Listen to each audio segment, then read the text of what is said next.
Vanuatu Atlantic ocean के south में स्थित एक छोटा सा टापुओं वाला देश,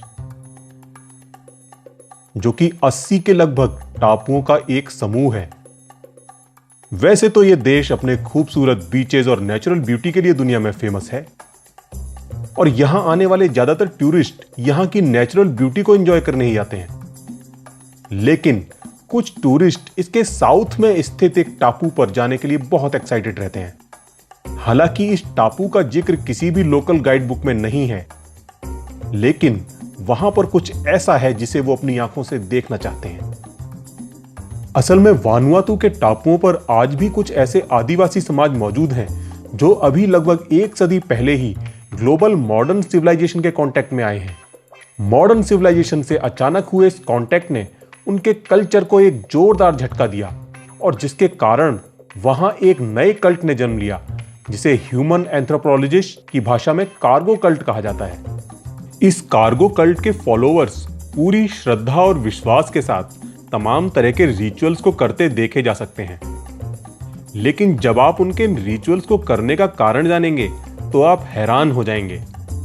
असल में वो ऐसा मानते हैं कि इन रिचुअल्स को करने से वो उन मॉडर्न गैजेट्स और अप्लायंसेस को पा सकते हैं जिनसे उनका फर्स्ट एनकाउंटर यूरोपियन सिविलाइजेशन के लोगों के आने के बाद हुआ था। है ना हैरानी की बात? लेकिन इससे भी ज्यादा हैरानी की बात यह है कि कार्गो कल्ट केवल वानुआतू के आदिवासियों में ही नहीं पाया जाता, बल्कि ये दुनिया के अलग अलग कोनों में बसे उन कई सारे आदिवासी समाजों में भी पाया गया है जिनका एनकाउंटर वानुआतू के आदिवासियों की ही तरह अभी कुछ समय पहले मॉडर्न सिविलाइजेशन से हुआ है। कई जगहों पर आदिवासी समाजों के मॉडर्न सिविलाइजेशन में घुल मिल जाने के कारण यह अब लुप्त भी हो चुका है, पर आज भी दुनिया के कुछ आदिवासी समाजों में से देखा जा सकता है। वानुआतू देश के एक टापू पर रहने वाले आदिवासी समाज में ये आज भी अपने स्वरूप में मौजूद है। यहाँ के लोकल लोगों में से जॉन फ्रूम कल्ट के नाम से जाना जाता है। जॉन फ्रूम कौन है, इस बारे में कई तरह की मिथ वहाँ के लोगों में प्रचलित है, पर इस बारे में जो सबसे कॉमन मिथ है उसके अनुसार जॉन फ्रूम एक मसीहा है जिसको अमरीकी सैनिक की वर्दी में तन्ना द्वीप पर 1930 के आसपास देखा गया था। उसने वहां के लोगों को एक मैसेज दिया था कि वो ईसाई मिशनरियों द्वारा सिखाए गए रिचुअल्स को छोड़कर अपने लोकल कल्चर से जुड़े रहें। यदि वो ऐसा करते हैं तो एक दिन अमरीकी लोग यहां आएंगे और उनके लिए तमाम मॉडर्न गैजेट्स की सौगात लेकर आएंगे जिनसे कि उनकी जिंदगी बेहद आसान हो जाएगी, और बताते हैं कि ऐसा हुआ भी था। सेकेंड वर्ल्ड वॉर के दौरान अमेरिका ने महासागर में स्थित कई टापुओं को अपने आर्मी बेस की तरह इस्तेमाल किया था। इन्हीं टापुओं में कुछ टापू ऐसे भी थे जिन पर कुछ ऐसे आदिवासी समाज मौजूद थे जिनका सामना ऐसे आधुनिक साजो सामान से पहली बार हुआ था और जो उनके लिए किसी जादू से कम नहीं था। इन्हीं टापुओं में एक टापू तन्ना था जो उस समय ब्रिटिश कॉलोनी का हिस्सा था और वहां के आदिवासियों का संपर्क आधुनिक सभ्यता के नाम पर अभी तक केवल ईसाई मिशनरियों से ही हुआ था।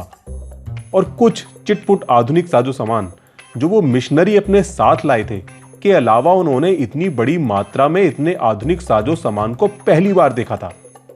जब हजारों सैनिक अपने साथ तमाम मिलिट्री इक्विपमेंट के साथ वहां पहुंचे तो आदिवासियों के आश्चर्य का ठिकाना ही ना रहा। वो समझ ही नहीं पाए कि आखिर इन चीजों को किस तरह बनाया गया है। उनकी समझ से तो इन चीजों को इंसानों के द्वारा कतई नहीं बनाया जा सकता था, तो जरूर इनको किन्हीं जादुई शक्तियों ने बनाया होगा। उन्होंने किसी अमरीकी को भी कभी उन चीजों को बनाते हुए नहीं देखा था, बल्कि वो सभी सामान उनके पास आसमान से आने वाले एयरक्राफ्ट के द्वारा पहुंचाया जाता था, जिससे वो इस कंक्लूजन पर पहुंचे कि हो ना हो ये सब सामान उनके पास किसी देवता के द्वारा पहुंचाया जाता है। उन्होंने अमरीकी सैनिकों की डेली एक्टिविटी को बड़ी बारीकी से ऑब्जर्व किया, जैसे परेड, एयर स्ट्रिप का construction, air traffic controller tower का कंस्ट्रक्शन, रेडियो कंट्रोलर की बातचीत जैसी बहुत सी एक्टिविटी को वो देवताओं को प्रसन्न करने के लिए किया जा रहा एक रिचुअल समझ बैठे। उन्होंने सोचा कि यदि वो भी इस रिचुअल की नकल करें तो शायद किसी स्काई गॉड के द्वारा इन साजो सामान को वो भी पा सकते हैं। बाद में इन्हीं रिचुअल्स और इससे पैदा हुई मिथ्स ने वहां जॉन फ्रूम नाम के एक कल्ट को जन्म दिया। इस कल्ट की नजदीक से स्टडी करने वाले लोगों का मानना है कि जॉन फ्रूम शायद जॉन फ्रॉम अमेरिका का ही बिगड़ा हुआ रूप है, जिसे शायद किसी अमेरिकी सैनिक ने आदिवासियों को अपना परिचय देते हुए कहा होगा। इस कल्ट के फॉलोअर अमेरिकी सैनिकों को देवदूत का दर्जा देते हैं, जिन्हें उनके ही कुल देवता ने उनकी हेल्प के लिए भेजा था। सेकेंड वर्ल्ड वॉर के खत्म होने पर जब अमेरिकी सैनिक वहां से चले गए, उसके बाद भी वहां के लोगों ने उन्हें पूजना और उनकी एक्टिविटीज की नकल करना जारी रखा, इस उम्मीद में कि एक दिन वो दोबारा वापस आएंगे ढेर सारे साजो सामान के साथ। इस कल्ट के फॉलोअर्स ने टापू के बीचों बीच में बाकायदा एक रनवे बनाया हुआ है, जिसके एक कोने पर घास फूस और बांस का बना कंट्रोल टावर भी खड़ा है। कंट्रोल टावर में नारियल के खोल से बना हेडफोन भी मौजूद है और साथ ही लकड़ी, घास फूस और कपड़े का बना डमी विमान भी वहां देखा जा सकता है। इसके साथ साथ वहां के लोगों ने एक सेना का गठन भी किया है, जिसे तन्ना आर्मी के नाम से जाना जाता है, और जो अमेरिकी सैनिकों की ही तरह लाल और सफेद रंग की ड्रेस में बांस की बनी डमी बंदूकों के साथ इस कल्ट के रिलीजियस फंक्शंस में परेड करते देखी जा सकती है। 15 फरवरी को यहां पर पूरे धूमधाम से जॉन फ्रूम डे मनाया जाता है, जो कि इस कल्ट का मेन एनुअल फेस्टिवल है। ऐसा माना जाता है कि जॉन फ्रूम ने इसी दिन तमाम आधुनिक साजो सामान के साथ वापस आने का वादा किया था। मिथ ये भी है कि जॉन फ्रूम की वापसी पर पहाड़ सपाट हो जाएंगे, सभी द्वीप मिलकर एक हो जाएंगे, लोगों को अपने सारे दुख, दर्द, तकलीफों, समस्याओं से मुक्ति मिल जाएगी, रोगी स्वस्थ हो जाएंगे, बूढ़े जवान हो जाएंगे। बस समस्या ये है कि जॉन फ्रूम के आने की डेट तो पता है, पर ईयर का कुछ अता पता नहीं।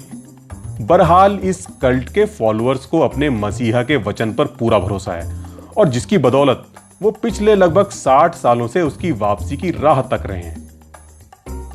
यदि आप इस कल्ट की मान्यताओं पर हंस रहे हैं तो जनाब जरा एक बार अपने आसपास नजर दौड़ाइए, जरा गहराई से सोचिए।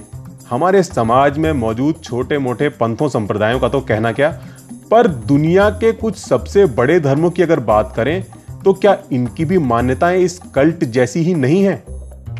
क्या दुनिया में जीसस के करोड़ों फॉलोअर्स पिछले 2000 सालों से अपने मसीहा की वापसी पर विश्वास करते नहीं आ रहे? क्या मोहम्मद के फॉलोअर्स 1400 सालों से कयामत या कहीं जजमेंट डे का इंतजार नहीं कर रहे?